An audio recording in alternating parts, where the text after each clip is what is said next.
በዓለም ዙሪያ በሚሊዮኖች የሚቆጠሩ ተመልካቾችን ልብ የገዛ ጀግንነትን፣ እምነትና ጥበብን አዋህዶ የያዘው አርጦግሮል ነው። ስሙ ሲጠራ የኦቶማን ኢምፓየር መስራች አባት፣ የካይ ጎሳ መሪና የፍትህ ተምሳሌት ሆኖ ይታየናል። ነገር ግን አዚዝ አልሐሰን በቲቪ ስክሪን የምናየው አርጦግሮልና በእውነተኛው ታሪክ መዛግብት የሰፈረው አርጦግሮል አንድ ናቸው ወይ? እሱ እውነትም የዓለምን ታሪክ የቀየሩ ጦርነቶች ውስጥ ተሳትፏል ወይስ ለድራማው ማጣፈጫ ተብሎ የተጨመሩ ብዙ የፈጠራ ታሪኮች አሉ? ዛሬ ከስሜትና ከድራማው ማጋነን ወጣ ብለን ለዘመናት የተደበቀውን እውነት እንቆፍራለን። ከሞንጎል ወረራ እስከ ታላቁ የኦቶማን ኢምፓየር መስረታ ድረስ ያለውን የአርጦግሮልን ትክክለኛ ታሪክ እናያለን። አዲስ ጆርኒ ብሪዝ ኢን ብሪዝ አውት። ወይላ ነብዳ አላ በረከቲላህ።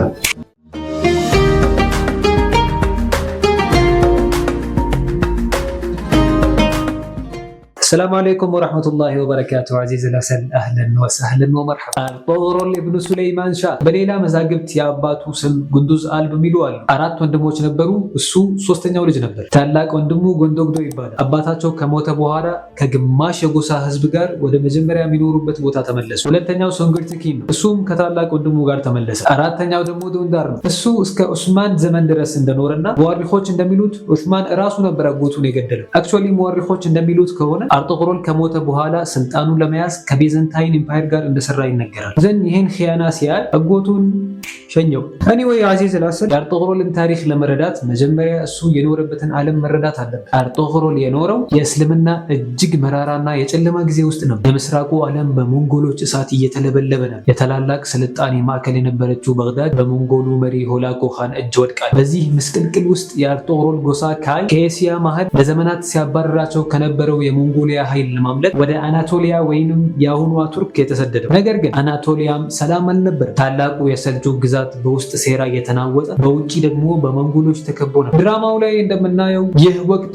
ሁለት ታላላቅ ኃይሎች የተፈጠሩበት ነበር። የመጀመሪያው የእስልምናን ዓለም ለመታደግ የተነሳው የመምሉኩ ሱልጣን ቢበርስ ሲሆን፣ ሁለተኛው ደግሞ እስልምናን ተቀብሎ በገዛ ዘመዶቹ ላይ ጦር የመዘዘ የሙስሊም መንጎሎች መሪ በረካ ካን ነው። እዚህ ጋር ነው አዚዝ አልሐሰን ድራማውና ታሪኩ ለየቅል የሚሆኑት። የበረካ ካንና የቢበርስ ጥምረት እውነት ነው። ይህ ጥምረት የመንጎልን ኃይል ለሁለት በመክፈል የእስልምናን ዓለም ታድጓል። ነገር ግን አዚዝ አልሐሰን በዚህ ታላቅ የዓለም ፖለቲካ ጨዋታ ውስጥ የአርጦግሮል ሚና ምን ነበር? የታሪክ መዛግብት ስለዚህ ጉዳይ ዝምታን መርጠዋል። እንዲሁም ስለ አርጦግሮል ሕይወት የተጻፉት ተጨባጭ መረጃዎች በጣም ጥቂት ናቸው። በዚያን ወቅት አርጦግሮል የዓለም ፖለቲካ ጨዋታ ውስጥ እጁ ያለበት ሰው ሳይሆን የራሱን ጎሳ ከጥፋት ለመታደግ ይታገል የነበር የድንበር ተዋጊ ነበር። በረካ ካንና ቢበርስን ያገናኘው እሱ ስለመሆኑ ምንም አይነት ታሪካዊ ማስረጃ የለም። ከፖለቲካ ወረድ ብለን ስለ ሌሎች የድራማው ክፍሎች እንመልከት። በመጀመሪያ ደረጃ ጠላቶቹ በድራማው ላይ አርጦግሮል ከቴምፕላሮችና ከግዙፉ የመንጎል ጦር ጋር ፊት ለፊት ሲዋጋ እናያለን። በታሪክ ግን አርጦግሮል በዋናነት የተፋለመው በምዕራብ አናቶሊያ ከሚገኙ የቤዘንታይን ድንበር ገዢዎች ከቴክፎሮች ጋር ነበር። ሁለተኛው እውነት ደግሞ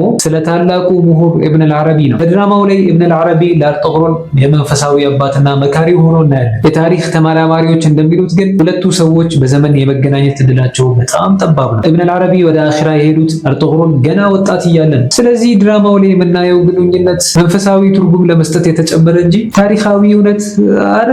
ታዲያ ድራማው ውሸት ነው ማለት ነው ወይ አዚዝ አልሐሰን? የአርጦግሮል ጀግንነትስ የውሸት ነው ወይ? በፍጹም አዚዝ አልሐሰን። እንዲያው እውነተኛው የአርጦግሮል ታሪክ ውስጥ የሰራው ጀብዱ ከድራማው ሊበልጥ ይችላል። እስኪ አስበው፣ የካይ ጎሳ መሪ ሆኖ ለ400 ድንኳኖች ኃላፊነት ወስዶ ነበር። በሁለት ግዙፍ እሳቶች መካከል ማለትም ከጨካኞቹ መንጎሎችና ከቤዛንታይን ኢምፓየር መሃል ሆኖ ጎሳውን ከጥፋት ማዳን ቀላል አልነበረም።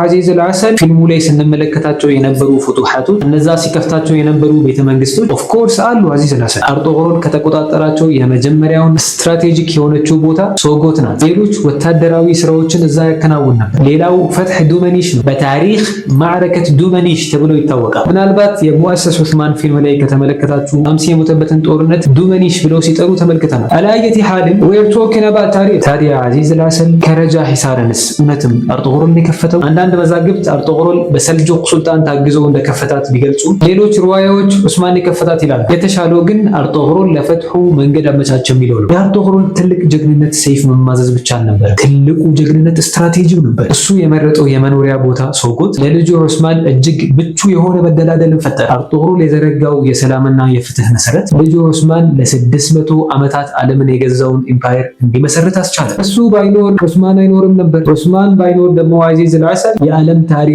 ሌላ ይሆን ነበር። ድራማው በእርግጥ ታሪክን እንድንወድ አድርጎናል። ነገር ግን እውነተኛው ታሪክ የሚያስተምረን የአንድ ሰው ጽናትና ራዕይ የዓለምን ታሪክ እንዴት እንደሚቀይር። አልጦግሩል የዘራው ዘር ዓለምን ያናወጠ ትልቅ ዛፍ ሆኖ በቅሏል። ወአኺረን ወለይሰ አኺረን ዐዚዝ አልዐሰል። ላይክ ሼር ማድረግን አትርሳ። ከፊልሙ ግን ያደነቁት ካራክተር ቢኖር ባምሲ ነው። ዚክራያት እኔ በኮሮና ጊዜ ነበር ያየሁት። አይ ቲንክ and that was right time. Anyway ኮመንት ላይ እናውራበት። ቀጣይ ሳምንት እስክንገናኝ ፊ አማኒላህ።